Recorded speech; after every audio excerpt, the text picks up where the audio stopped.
ಯಾರು ಮೈಕ್ ಹಿಡ್ದಾನ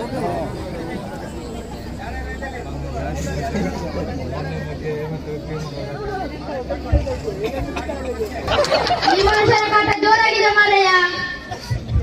ಎಂತ ಆಯ್ತಾ ಹೇಗಿದ್ದು ಮಾರಯ್ಯ?